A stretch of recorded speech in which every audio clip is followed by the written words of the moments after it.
Hello, my dearest ones. How are you tonight? I'm the Night Lady. Turn off the lights, put on your headphones, and lie down comfortable, because tonight you'll have a supernatural stories from the countryside. I hope you enjoy it and have wonderful nightmares. Hello, Night Lady. I want to share a story that happened to my father when he was young, a moment he still recalls as one of the most terrifying experiences of his life. My father has always lived in the countryside, in a very isolated region, where traditions and old stories are deeply ingrained in everyday life. Like any teenager, he loved going out to have fun at the only bar in the small town center. He'd go there to chat, play pool, and drink a beer or two. But the real problem wasn't the night out itself, it was the long, dark journey back home. Back then, the path between the bar and my grandparents' house was a lonely stretch of dirt road, winding through the countryside for about 5 or 6 kilometers. There were no streetlights, no houses close by, just endless fields and patches of forest on either side. Adding to the challenge, my grandparents' house was even further out, deep in a rural area surrounded by thick vegetation. My father always carried a flashlight, but even that didn't stop the eerie feeling of walking those roads at night. There was something about the stillness, the way the darkness seemed to press in on all sides, that made him feel uneasy. One night, around 9:30 p.m., he decided to head home. He wasn't drunk, something he always emphasizes whenever he tells this story. He liked to stress that he wasn't imagining things or exaggerating. Not a drop too much, he'd say, knowing how angry my grandmother would have been if she suspected he'd been drinking.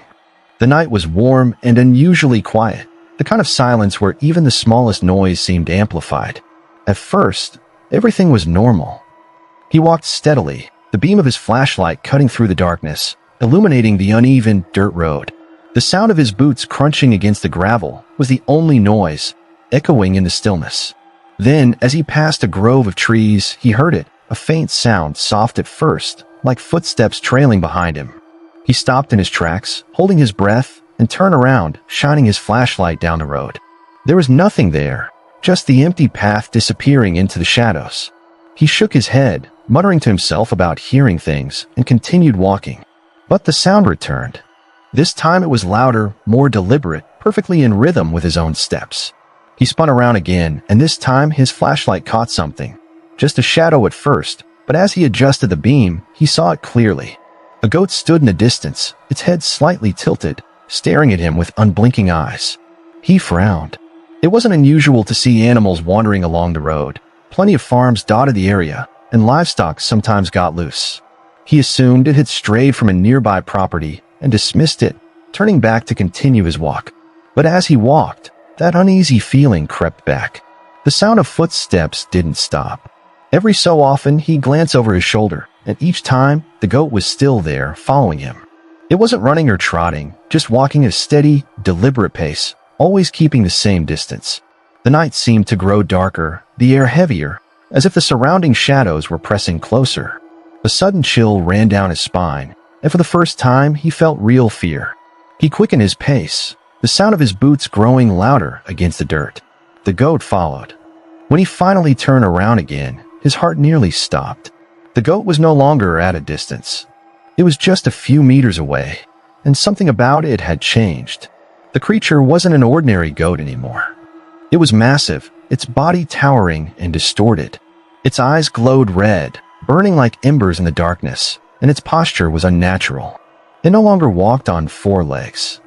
Instead, it stood upright on 2, like a man. Panic overtook him, and he stumbled backward, nearly dropping his flashlight. His mind raced, trying to make sense of what he was seeing. Was it a trick of the light? A hallucination? But no, this thing was real, and it was staring directly at him. Then it moved. The creature took a single step forward, its massive hooves crunching on the gravel, and leaned slightly toward him. My father froze, unable to move or even breathe. He was rooted to the spot, overwhelmed by an instinctive primal fear. And then it spoke. "Good evening," it said, in a voice that was deep, gravelly, and unmistakably human. Those 2 words broke something inside my father. The fear that had held him paralyzed shattered, and he stumbled backward, his flashlight beam wavering wildly. The goat, or whatever it was, straightened, its red eyes gleaming one last time before it turned and began walking away, its figure slowly disappearing into the darkness. My father stood there for what felt like an eternity, trembling, unable to process what had just happened. His flashlight flickered, casting eerie, shifting shadows across the road, and he realized he couldn't bring himself to continue down that path. Instead, he turned and walked back toward town, his legs shaking with every step. When he reached the town square, he collapsed onto a bench, his head in his hands. The silence of the night pressed down on him, but he didn't dare move. He sat there until the first light of dawn began creeping over the horizon, bringing a sense of safety he hadn't felt in hours. After that night, everything changed. My father refused to walk home late again, no matter the circumstances. If he had to go out, he made sure to return before nightfall. He avoided that road entirely, even if it meant taking a longer, more inconvenient route. To this day, he doesn't know what he saw or why it happened. He's convinced it wasn't just a wandering animal or a trick of his imagination. Whatever it was something beyond explanation, something meant to frighten or perhaps warn him. Whenever he tells this story, he ends with the same advice. The countryside has its secrets. Some things aren't meant to be understood.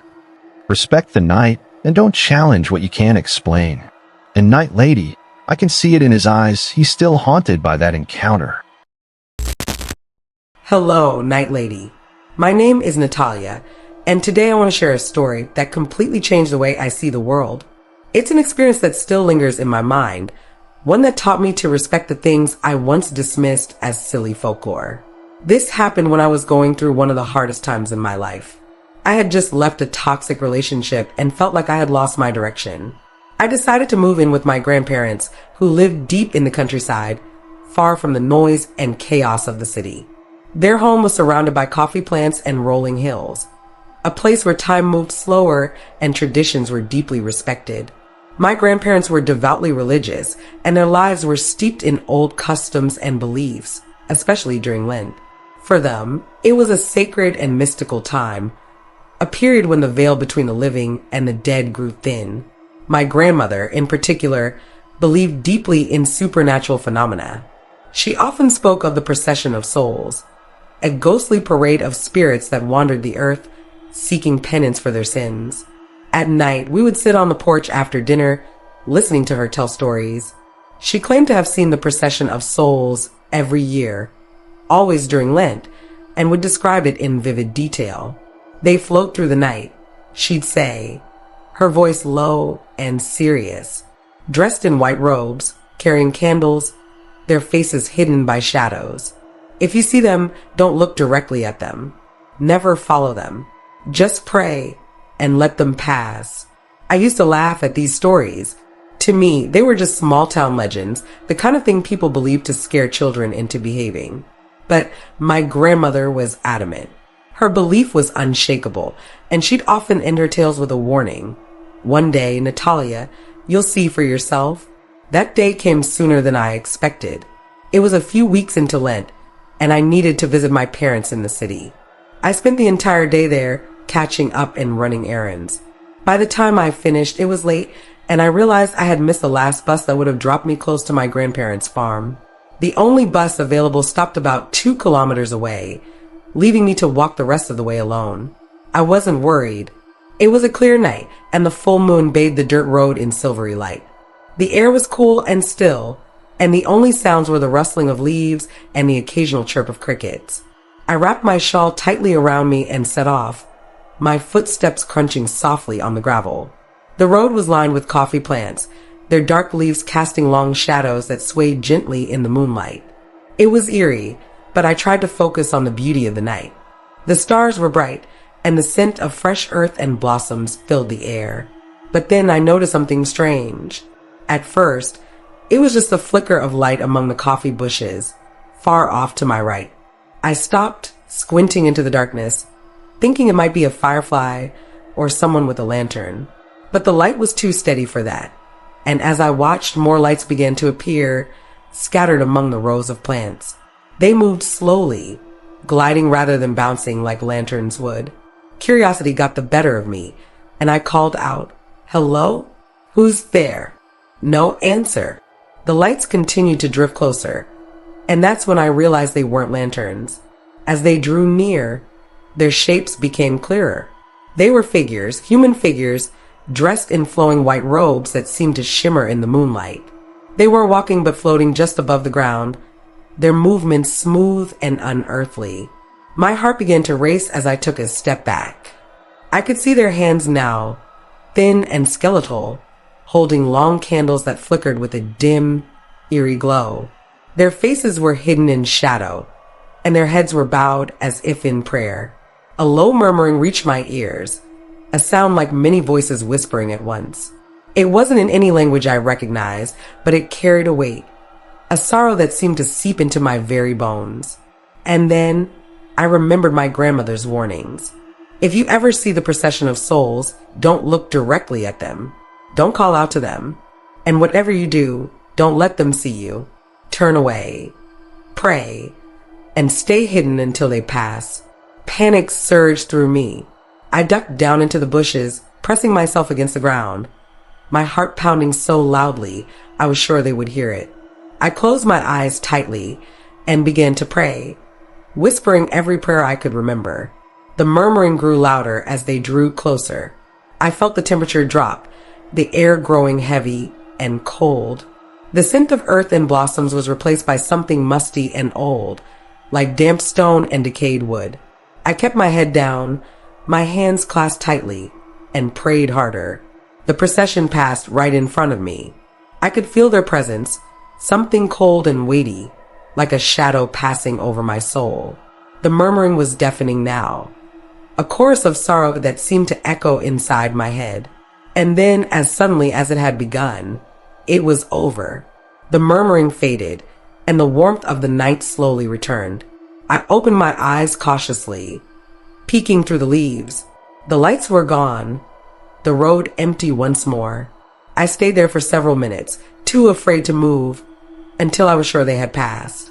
When I finally reached my grandparents' house, I burst through the door, breathless and trembling. My grandmother took one look at me and knew. She didn't ask what had happened. She didn't need to. Instead, she simply said, "I told you, didn't I?" That night, I lay awake for hours, replaying the scene in my mind. I couldn't shake the image of those floating figures, the skeletal hands, the dim candlelight. For days, I avoided walking anywhere alone, even during the day. After that, I began to respect all the stories I used to dismiss as nonsense. My grandmother's warnings, the old legends, they weren't just tales to scare children. They were lessons, wisdom passed down through generations, meant to protect us from things we didn't understand. Even now, years later, I think about that night when Neverland comes around, and sometimes when the night is quiet and the moon is full, I wonder if they're still out there, wandering through the coffee fields, searching for penance in the stillness of the night. Hello, Night Lady. My name is Miguel, and I want to tell you about something that happened to me when I was a child. It's an experience that shaped my life, one I've never been able to forget. I grew up on a small farm, surrounded by open fields, dense groves, and plenty of space for a child to explore.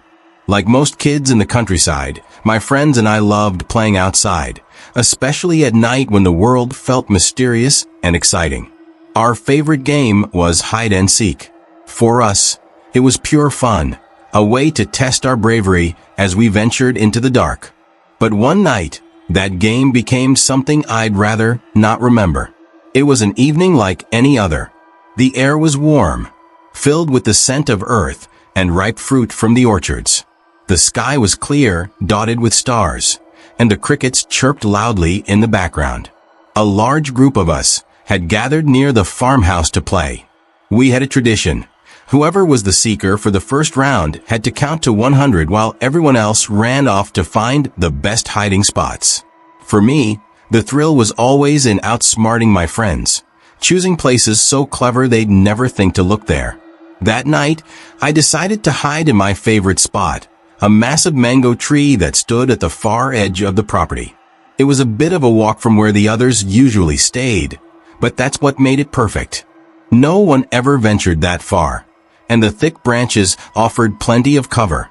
I'd climbed that tree countless times during the day, so I felt confident as I scaled it in the dark. The moonlight filtered through the leaves, casting faint shadows, but I didn't mind. I nestled myself between two sturdy branches and waited, smiling at the thought of how frustrated my friends would be when they couldn't find me. For a while, everything was quiet. I could hear faint voices in the distance as my friends searched, calling out to one another when someone was found. I felt a sense of satisfaction, knowing I'd picked the perfect spot. But then I heard it, a voice. It was faint at first, almost a whisper, but unmistakably a child's voice. "Can I play with you?" it asked. I froze, my heart skipping a beat. The voice came from behind me, from somewhere higher up in the tree. I turned quickly, expecting to see one of my friends climbing up after me, but there was no one there. The branches were empty, swaying gently in the night breeze. I laughed nervously, telling myself it was just my imagination. Maybe it was the wind, or perhaps I was hearing someone calling out from below. I shook it off and stayed quiet, determined to win the game. A few minutes later, the voice came again. This time it was clearer, louder, and undeniably close. "Can I play with you?" it repeated with an eerie, almost pleading tone. Fear gripped me. This wasn't my imagination. I knew that voice wasn't coming from the ground or any of my friends. It was right behind me. I spun around again, my eyes darting through the branches, but there was nothing. No movement, no sign of anyone. My breathing quickened as I clung to the branch, my mind racing. Who or what was speaking to me? I tried to stay calm, telling myself it had to be a trick. Maybe one of my friends was trying to scare me. Gathering my courage, I shouted into the darkness, "No, you can't." My voice echoed louder than I intended, shattering the silence of the night. And then the tree began to shake. It wasn't a gentle sway from the wind. It was violent, forceful, as if something huge was gripping the trunk and shaking it with all its strength. The branches creaked and groaned, leaves raining down around me. I held on as tightly as I could, but the movement was too much. I lost my balance, slipping from the branch and crashing to the ground below. The impact knocked the wind out of me, and pain shot through my arm and back. I lay there for a moment, stunned, before the sound of footsteps approached. My friends had heard my shout and the commotion, and came running to find me. They crowded around me, their faces pale with concern as they helped me sit up. I could see the fear in their eyes as they asked what had happened. I don't know, I stammered, still shaken. The tree it was shaking, and I heard. I trailed off, not knowing how to explain. My friends exchanged uneasy glances, their earlier excitement replaced by a tense silence. One of them ran to get my parents, who came rushing over with a lantern. My mother knelt beside me, checking my injuries, while my father inspected the tree. When I told them what I'd heard, my mother's face changed. Her usual warm, comforting expression was replaced by something colder, serious, and uneasy. She exchanged a glance with my father before turning back to me. "You shouldn't have hidden there," she said softly. Her voice trembled slightly, as if she was afraid to say more. Later that night, after I'd been patched up and sent to bed, my mother came to sit by my side. She told me that years earlier a young boy from a neighboring family had fallen from that very tree and died. He'd been climbing alone, and no one found him until it was too late.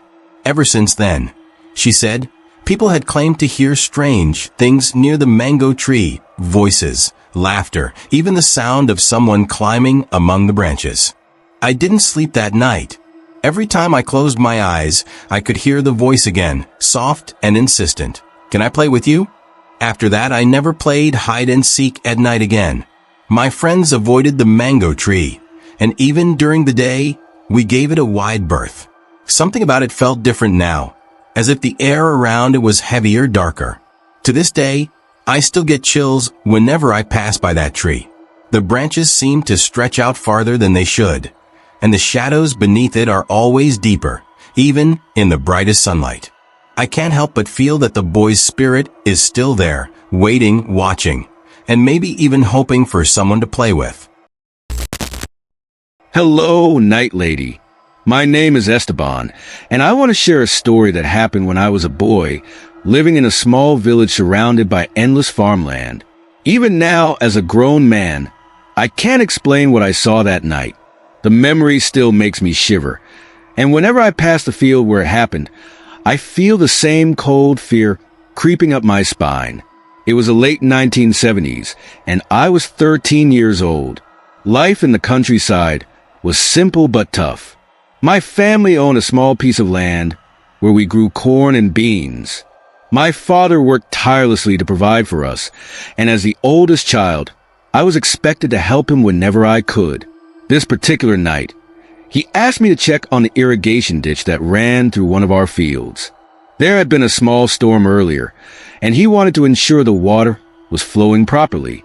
It was already dark when I set out with nothing but a kerosene lantern to light my way. The field stretched endlessly in every direction, a sea of tall, swaying cornstalks that rustled in the night breeze. The moon was hidden behind thick clouds, and the silence was so heavy that even the faintest sound seemed amplified. I didn't mind being alone, at least that's what I told myself. I reached the edge of the field and began walking along the ditch, the lantern casting flickering shadows on the uneven ground. Everything seemed normal at first, but after a few minutes, I noticed something strange. The cornstalks to my left weren't just swaying with the wind. They were shaking violently as if someone or something was moving through them. I stopped and held my breath, listening. That's when I heard it, a low whisper. It wasn't the wind. It was a voice, soft and indistinct, coming from deep within the rows of corn. I turned toward the sound, squinting into the darkness, but I couldn't see anything. My heart began to race, and I tightened my grip on the lantern, its light suddenly feeling far too small. "Who's there?" I called out, trying to sound brave. The whispering stopped. For a moment, everything was silent again, and I began to convince myself that I was imagining things. But then, the whispering started again, louder this time, like 100 voices speaking at once. The words were jumbled, incomprehensible. But there was something deeply unsettling about the tone, angry, desperate, almost pleading. I backed away, my legs trembling. The cornstalks directly in front of me parted, as if something was pushing through them. My lantern flickered wildly, and for a brief second, I saw it. A shadowy figure, tall and thin, with impossibly long limbs and glowing eyes that seemed to pierce through the darkness. It stood completely still, staring at me from the edge of the field. I don't know how long I stood there, frozen in place. It could have been seconds or minutes. The figure didn't move, but the whispering grew louder, surrounding me, filling my ears until I thought I would go mad. Then, without warning, the figure turned and vanished into the rows of corn, the stalks closing behind it as if nothing had been there. I ran. I didn't care about the ditch or the lantern, which I dropped somewhere along the way. I sprinted back to the house, bursting through the door and collapsing on the floor, gasping for breath. My parents rushed over, alarmed by my pale face and trembling hands. When I told them what had happened, my father's expression darkened. "You shouldn't have gone alone," he said quietly. "There are things in the fields that don't like to be disturbed." My mother made the sign of the cross and muttered a prayer, her eyes darting nervously toward the window. That night, they didn't let me sleep alone. My father sat by the door with a shotgun, though I don't think he believed it would do any good. The next morning, I refused to go back to the field. My father went alone to check the ditch and returned with my lantern, which he found lying near the spot where I had seen the figure. He didn't say much, but I could tell from his expression that he believed me. I've heard stories from other villagers about strange things in the fields, voices, shadows, even people disappearing, but I never thought I'd experience it myself. To this day, I avoid that field at night. Whatever I saw that night wasn't human, and I don't think it wanted me. Hello, Night Lady. My name is Mariana, and I want to tell you a story that has haunted my family for generations. It's about a river near our village, a place shrouded in whispers and warnings. Everyone says it's cursed, a site of tragedy and restless spirits. My grandmother often spoke of the river witch, a spirit said to lure the unwary to their deaths. I always thought it was just a tale to keep children away from the water, but one fateful night, I found out how terrifyingly real it was. I was 16 years old when it happened. Growing up in a small, quiet village, my cousin Daniel and I were inseparable. We shared everything: secrets, adventures, and a love for exploring the wild hills and dense woods surrounding our community. That summer, we had grown obsessed with fishing. The river that wound through the forest, with its serene bends and deep pools, became our favorite spot. It was both beautiful and mysterious, and despite the warnings from our elders, we loved spending time there. One particular evening, Daniel and I decided to go fishing as the sun was setting. We grabbed our rods, a small lantern, and a few snacks, ready for a peaceful evening by the water.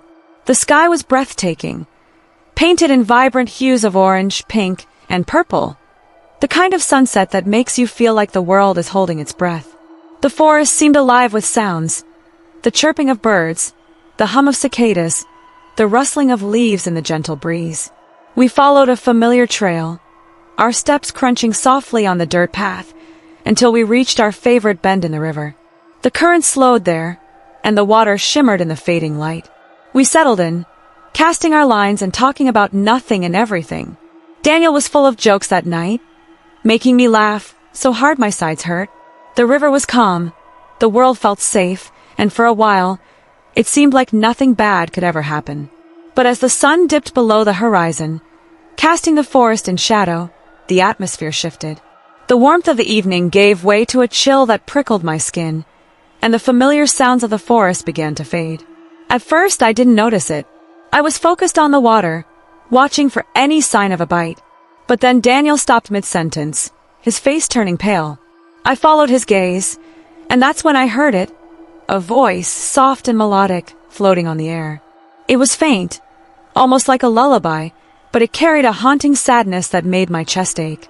It came from somewhere downstream, a sound so out of place it made my heart race. "Do you hear that?" I whispered. Daniel nodded, his eyes wide. "It's coming from the river." The voice grew louder, clearer, as if whoever was singing was drawing closer. It was beautiful but unsettling, each note tinged with a sorrow that seemed to seep into my bones. And then I felt it, a pull, an inexplicable urge to move toward the water. It wasn't just curiosity. It was a compulsion, as if the voice were calling to me, promising something I couldn't resist. I stood up without thinking, my body moving on its own. My gaze was fixed on the dark water, and I took a step toward the edge. But before I could go any further, Daniel grabbed my arm and yanked me back. "Don't," he said firmly, his voice shaking. "It's her." I didn't need to ask who he meant. The stories my grandmother had told us as children came flooding back. The river witch, a woman who had drowned long ago, her spirit cursed to haunt the waters where she died. She was said to appear on moonlit nights, her mournful song luring the living to join her in the depths. I had always dismissed the tales as superstitions, but now, standing there in the eerie half-light, with that voice echoing in my ears, I wasn't so sure. Before we could decide what to do, we saw her.